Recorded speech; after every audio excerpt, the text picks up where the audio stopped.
السلام عليكم ورحمة الله تعالى وبركاته. نتمنى انكم تكونوا بخير وعلى خير، ومرحبا بكم معايا فيديو جديد. شحال هادي ما بقيت بارطاجيت معكم شي فيديو. اليوم ان شاء الله غادي نشارك معكم واحد البسيطلات صغار كيجيو غزالين، لا في المذاق ولا في المنظر. كيجيو مقرمشين. شوفوا معايا كي كيجيو. كنتمنى انكم تكملوا معايا الفيديو حتى الاخير باش تعرفوا علاش كنهضر. هما راه باقيين سخان. شوفوا معايا الشكل ديالهم كي كيجي. بالنسبه العماره سهله بزاف بزاف وحسن المقادير. الا تبعتوا معايا الفيديو حتى الاخير ان شاء الله غادي تعرفوا علاش كنهضر. وهاد الطريقه راها مبسطه. كنتمنى هذا الفيديو ينال الاعجاب ديالكم. بقاو معايا حتى الاخير.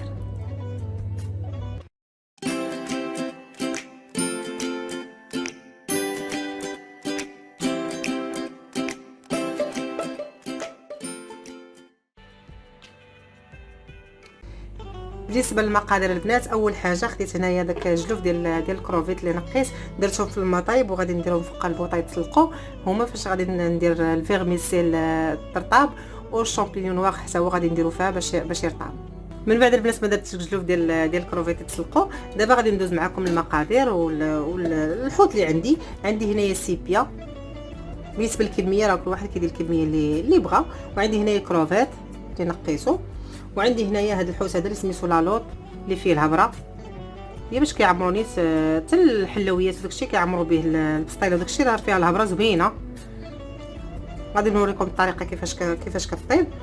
وبالنسبه غادي نخلي هذا على جنب. وبالنسبه للعطريه عندي هنايا هاد العطريه ديال البسطيله اللي كتباع عند العطار، راه معروفه زوينه مجرباها انا البنات. عرفتي المذاق ديالها كيجي زوين في الحوت. وعندي هنايا ضامه ديال الزعفران، شويه ديال الملح ماشي بزاف حتى ديال الحامض.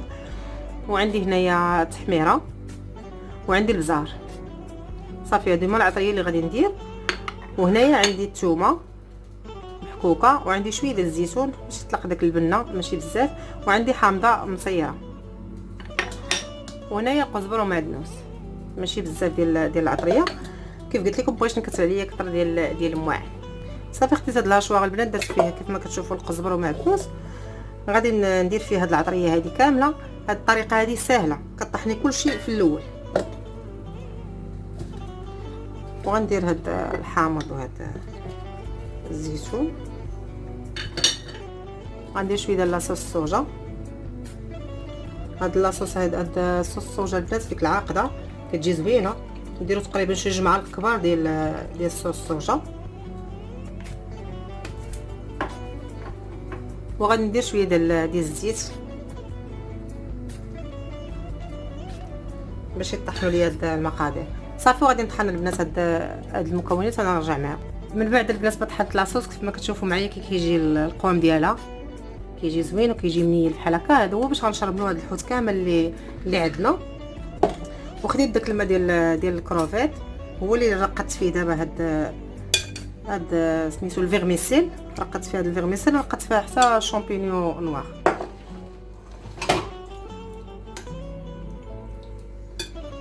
صافي دابا غادي ناخذ واحد المقله ما كتشوفوها، هي المقله كبيره. غندير فيها هاد لالوط هذا.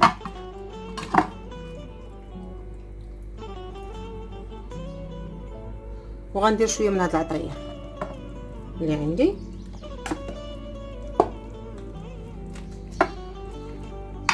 مع شويه ديال الزيت.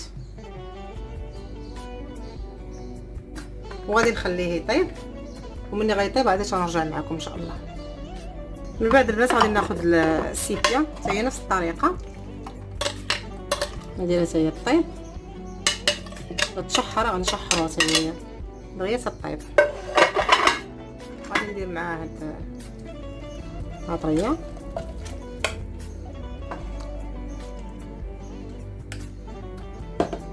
شويه ديال الزيت ولا الزبده البنات اللي عندكم.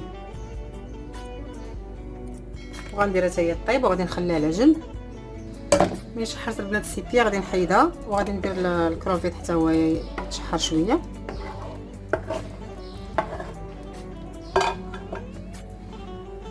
نفس المقله البنات غادي ندير فيها الكروفيت.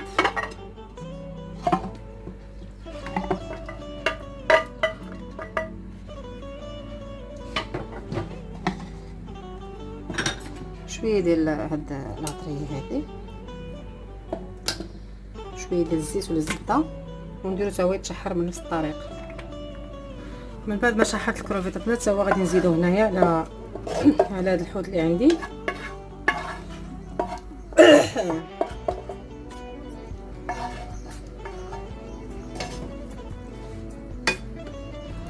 نفس المقله البنات درت الفيرميسيل والشامبينيون، وغندير من هاد هطريه، وغندير نشحرها واحد شويه فوق من البوطه، غير شويه ماشي بزاف، شويه ديال الزيت. صافي البنات ملي غنشحر هاد الفيرميسيل وهاد الشامبينيون غادي نعاود نتلاقى معكم باش غادي نجمع هاد البسيطلات ان شاء الله. من بعد ما شحرت الفيرميسيل والشامبينيون وديك العطريه كيف مشوا معايا، دابا غادي نخلط كلشي. وهنايا البنات درت داك الحوت ديال لالوط. بالنسبه للبنات اللي ما كيعرفوش هاد الحوت هذا فيه الهبره زوينه، وعرفتي المذاق ديالو زوين بزاف. كيف ما كتشوفوا راه الحوت ديالو يعني بيض اللحم ديالو. المهم دابا غادي ندير الفيرميسيل وغادي نخلط كلشي. غنخلط كلشي بشي حاجه اللي تكون كبيره، حتى هذه صغيره ما خدتنيش. وغادي نعاود نرجع معكم باش نمونطيو هذوك البسيطلات صغار ان شاء الله. بقاو معايا. من بعد البنات ما خليت الحشوه حتى بردت مزيان باش ما تقفش هي الورقه. ودابا غادي نبدا نعمر في هذوك البسيطلات. خديت هنايا الزيت درت فيه شويه ديال التحميره، كتعطي اللون وكتعطي واحد المنظر زوين البسيطلات ديالنا. دابا غادي نبدا نعمر، نديرهم شويه ما كبار ما صغار. وغادي ندير واحد الطريقه البنات اللي سهله وكيجي المنظر ديالها زوين، كيجيونا بسيطلات زوينين في المنظر.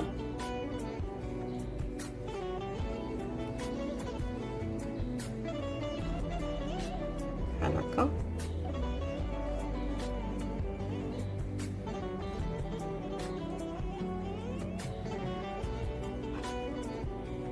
بلا ما تلصقوهم حتى شي حاجه من التحت، غير بحال هكا نجبدوهم شويه بحال هكا يسقوا راسهم.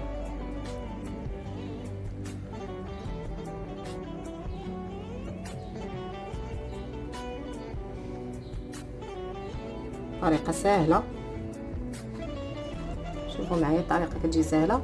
وناخذ هاد الزيت هذا اللي انا بحال هكا تا منظر زوين.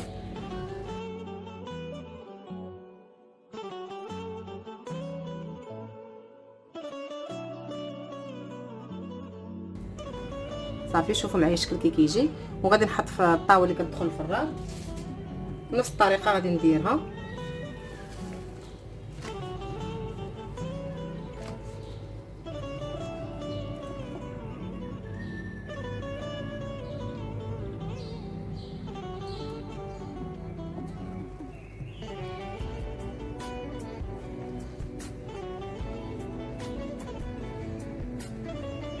ضروري ما ديروا لها بحال هكا البنات باش تقاد، يعني سواطيوها مزيان بحال هكا باش تجي مقاده. صافي تدوروا دوره وتبداو تشكلوها.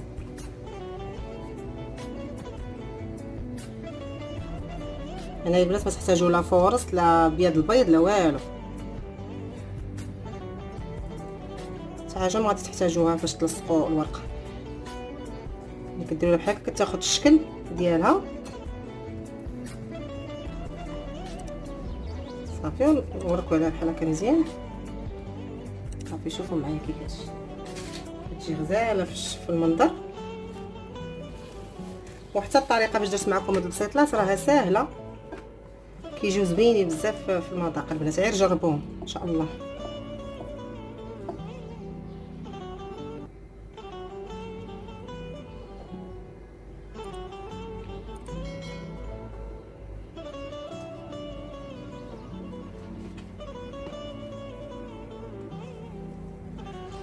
المهم البنات باش ما نطولش عليكم الفيديو غادي نبقى بهذه الطريقه حتى نسالي الحشوه اللي عندي، وغادي نرجع معكم ان شاء الله.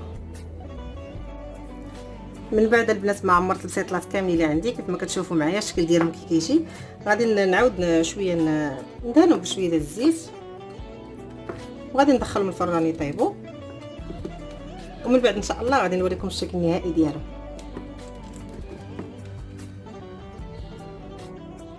من بعد ما طابوا هاد السيطلات شوفوا معايا الشكل ديالهم كي كيجيو مقرمشين وغزالين محمرين. بالنسبه للتزيين ما غاديش نزينهم دابا، تنبغي نحطهم ان شاء الله في الفطور علاش غادي نزينهم. المهم هذا هو الشكل النهائي ديالهم. ولا بالنسبه للمذاق ولا بالنسبه للشكل ديالهم راه كيجي زوين بزاف بزاف. غير جربوا الطريقه اللي درت معكم، وكنتمنى هذا الفيديو ينال الاعجاب ديالكم وتبارطاجيوه مع صحابكم والعائله ديالكم كيف ديما. كنشكركم بزاف على التعاليق ديالكم زوينه اللي كتزيد تشجعني. اللي يلاه غيشوف هذا الفيديو كنتمنى انه يشارك في القناه ويفعل الجرس باش يوصلوا ان شاء الله كل ما هو جديد. واللي متابعني وكيكتب لي التعاليق كنقول له شكرا من هذا المنبر هذا، وبسلامه عليكم، ونتلاقاو في فيديو جديد ان شاء الله.